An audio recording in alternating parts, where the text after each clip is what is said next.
नमस्कार, आप सभी का स्वागत है भाग्यम में। मैं हूं पंडित चंद्रशेखर शर्मा। दर्शकों, सबसे पहले हम बात करते हैं आज के दिन के पंचांग की। आज दिनांक है 20 जुलाई सन 2023, विक्रम संवत 2080 चल रहा है। श्रावण मास है, शुक्ल पक्ष है, वर्षा ऋतु है, तिथि आज की तृतीया है और आज का वार है गुरुवार। आज के नक्षत्र की बात करें तो आश्लेषा नक्षत्र सुबह 10:55 तक है, फिर मघा नक्षत्र आ जाएगा। योग सिद्धि है, सुबह 11:21 तक, आगे व्यतिपात योग है। तो योग की दृष्टि से आज का दिन आध्यात्मिक साधना और पूजा पाठ के लिए बहुत ही शुभ है। करण तैतिल है, शाम 5:45 तक, आगे कौलव करण रहेगा। सूर्योदय का समय दर्शकों सुबह 5:35 का था और सूर्यास्त का समय शाम 7:19 का है।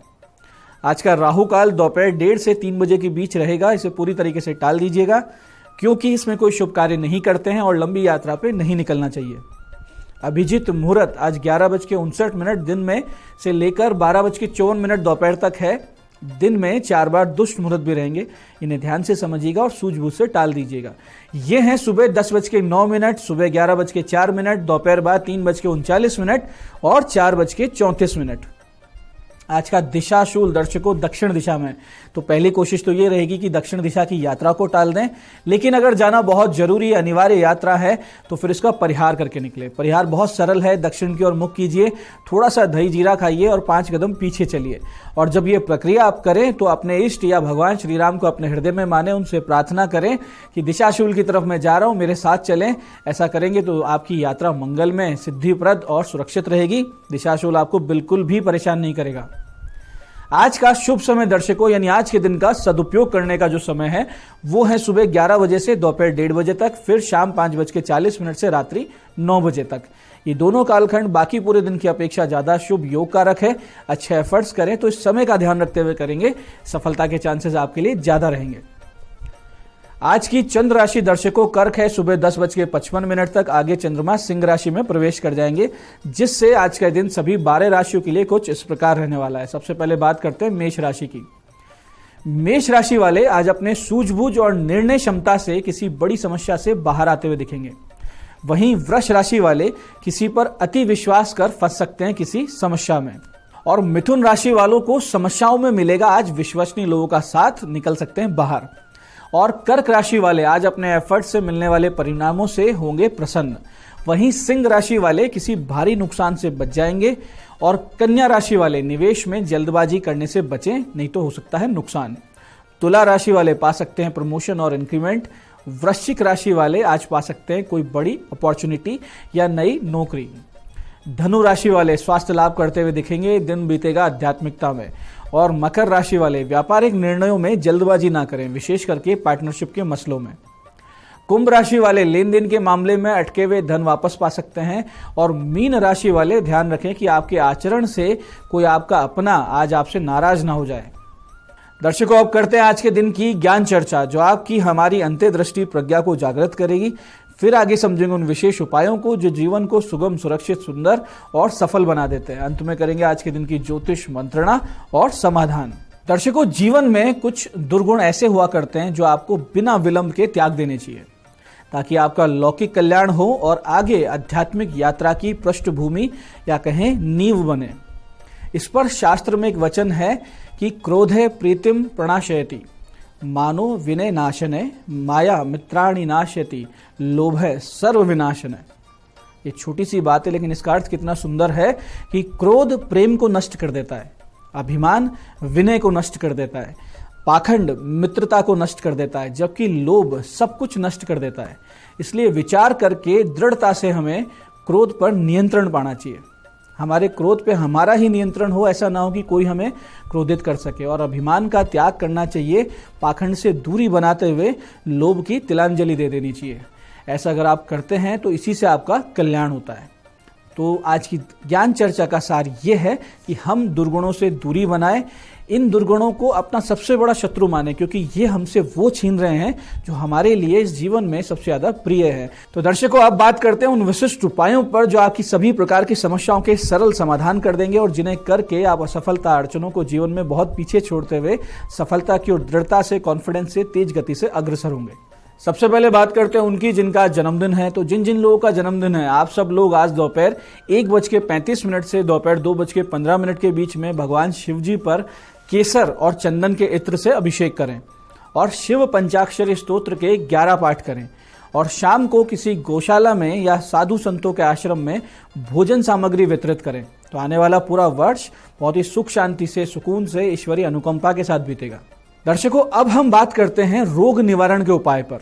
वैसे तो सबसे उत्तम उपाय यह है कि उचित आहार किया जाए, उचित विहार किया जाए, यानी आप अपनी देह की प्रकृति को अच्छे से समझते हुए अपना भोजन चुनें। और विहार यानी समय पे सोना, समय पे उठना, व्यायाम, योग, प्राणायाम नियमित करते रहें। फिर भी यदि रोग आ जाते हैं तो चिकित्सा के साथ साथ आप आध्यात्मिक उपाय अवश्य करें। जैसे कि कोई भी औषधि लें तो पहले उसे इस बहुत ही विशिष्ट मंत्र द्वारा 11 माला जाप कर अभिमंत्रित करके रख लें। ऐसा करते हैं तो बहुत ही तीव्रता से, बहुत ही शुभता के साथ वो औषधि आपकी देह पर असर करेगी। बहुत जल्दी आप रोग मुक्त होंगे, इसमें कोई संदेह नहीं। ध्यान से समझिएगा, मंत्र इस प्रकार है। ओम ह्रीं सर्वते सर्वते श्रीं क्लीं सर्वौषधि प्राणदायिनी नैऋत्य नमो नमः स्वाहा। मंत्र फिर से बोलते हैं। ओम ह्रीं सर्वते सर्वते श्रीं क्लीं सर्वौषधि प्राणदायिनी नैऋत्य नमो नमः स्वाहा। ऐसे ही दर्शकों, यदि किसी विघ्न के कारण कार्यों में सफलता नहीं प्राप्त हो रही है तो आज के दिन दोपहर 1:30 से 2:15 बजे के बीच, यानी 1:30 से 2:15 के बीच में 7 साबुत हल्दी की गांठें, 7 साबुत सुपारियां, 7 जनेऊ यानी यज्ञोपवीत, 7 पीले फूल किसी पीले वस्त्र में बांधकर कुछ केसर का इत्र इस पोटली पर अच्छे से लगा दें और भगवान शिव जी के सामने से रखें। या अपने घर में पूजा करनी है, जो आपके भगवान शिव जी की तस्वीर है या शिवलिंग है वहां रखें और ओम ग्राम ग्रीम ग्रोम सह गुरुवे नमः, ओम ग्राम ग्रीम ग्रोम सह गुरुवे नमः की 27 माला का जाप करें और फिर 27 माला नमः शिवाय इस मंत्र का जाप करें और इस पोटली को अपने घर के ईशान कोण यानी नॉर्थ ईस्ट कॉर्नर, उत्तर पूर्व कोने में कहीं ऊपर या तो रख दें या कोई कील लगा के इसको लटका दें। बहुत ही जल्दी आपके सारे कार्य बनने लगेंगे। सामने से आपको सफलता आके वरण करेगी। जो भी अड़चने आपके जीवन में वो दूर होने लगेंगी। लेकिन इस पूजन और इस कार्य के बाद में शाम के वक्त 7 भूखे व्यक्तियों को, निर्धन व्यक्तियों को भोजन अवश्य करवाएं और दक्षिणा अवश्य दें। ऐसी दर्शकों, अगर दरिद्रता की वजह से आप पूरी तरीके से परेशान हो चलें, कर्जा बढ़ता जा रहा है, आय के साधन उस अनुपात में बिल्कुल नहीं है कि आप अपना कर्जा उतार सकें, तो आज रात्रि 9:30 पर आप एक सटीक सरल उपाय कर सकते हैं और इस समस्या से बाहर निकल सकते हैं। इसके लिए आपको करना सिर्फ ये है कि आज आप माता पद्मावती का एक यंत्र ले आए, जो बाजार में बहुत आसानी से उपलब्ध है, नहीं तो आप इंटरनेट से डाउनलोड करके प्रिंट निकाल के वो भी रख सकते हैं। फिर रात्रि 9:30 बजे यंत्र की पंचोपचार से पूजन करें। यंत्र के सामने एक तेल का दीपक, जो पूरी रात चलना है, ऐसा दीपक जलाएं, आप प्रज्वलित करें और दीपक के चारों तरफ 11 लघु नारियल और 11 गोमती चक्र रखें। उनका भी धूप दीप से पूजन कर लें, पुष्प तिलक आदि से उनकी वंदना कर लें और फिर माता पद्मावती का आह्वान करें और इस मंत्र की 27 माला का जाप रात्रि में करें। ध्यान रहे कि जो दीपक है पूरी रात आपको जलते रखना है। मंत्र ध्यान से समझिएगा। मंत्र इस प्रकार है। ओम ह्रीं ह्रीं क्लीं श्रीं पद्मावती आगच्छ आगच्छ नमः। ओम ह्रीं ह्रीं क्लीं श्रीं पद्मावती आगच्छ आगच्छ नमः। पूजन के अंत में जो 11 लघु नारियल और 11 गोमती चक्र है, इन्हें अपने धन स्थान में रख दें और दीपक को रात्रि में ही या सुबह 4 बजे के आसपास किसी चौराहे पे या शिव मंदिर के पास जाके रखाएं। वापस लौटते वक्त आपको पीछे मुड़ के नहीं देखना है। इस प्रयोग से, इस पूजा से, साधना से दरिद्रता आपके घर से निकल जाएगी। लक्ष्मी समृद्धि के साथ घर में आकर स्थिर हो जाएगी, इसमें कोई संदेह नहीं है। आप करके देखिए। तो दर्शकों, ये थे आज के वो विशिष्ट उपाय जो आपकी बड़ी बड़ी समस्याओं के समाधान कर रहे हैं, आपको धनी बना रहे हैं। अब बात करते हैं आपके सवालों की। आपके सवालों में आज हमारे पास जन्म पत्रिका आई है हमारे दर्शक अंग्रेज सिंह जी की, श्री गंगानगर से। 15 मार्च 1993 का इनका जन्म है। सुबह 4:10 का श्री गंगानगर। प्रश्न है, विवाह योग कब तक है और वैवाहिक जीवन कैसा रहेगा, मार्गदर्शन कीजिए। अंग्रेज सिंह जी, विवाह योग आपके जो है वो 2020-21 में भी बना था, बहुत ही प्रबल योग बना था। किन्हीं कारणों से वो टल गया या विवाह नहीं हो पाया। अब दोबारा आपका जो विवाह योग बनेगा वो अक्टूबर सन 2023 से मार्च सन 2024 के बीच बनेगा। विवाह भाव का मालिक चंद्रमा नीच राशि में होने से और चंद्र राहु ग्रहण दोष होने से विवाह में विलंब भी दिख रहा है और विवाह के बाद में समस्याएं भी हैं। तो इसके लिए ग्रहण शांति निश्चित रूप से करवाइए, बुध के जाप हो और चंद्रमा के जाप हो, ताकि विवाह में कोई अड़चन ना आए और वैवाहिक जीवन में बाद में कोई समस्या ना आए।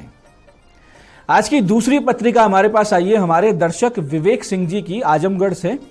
5 अक्टूबर 1988 का इनका जन्म है। सुबह 9:15 का प्रश्न किया है, बहुत ज्यादा परेशानी रहती है घर में, कुछ देखकर उपाय बताइए।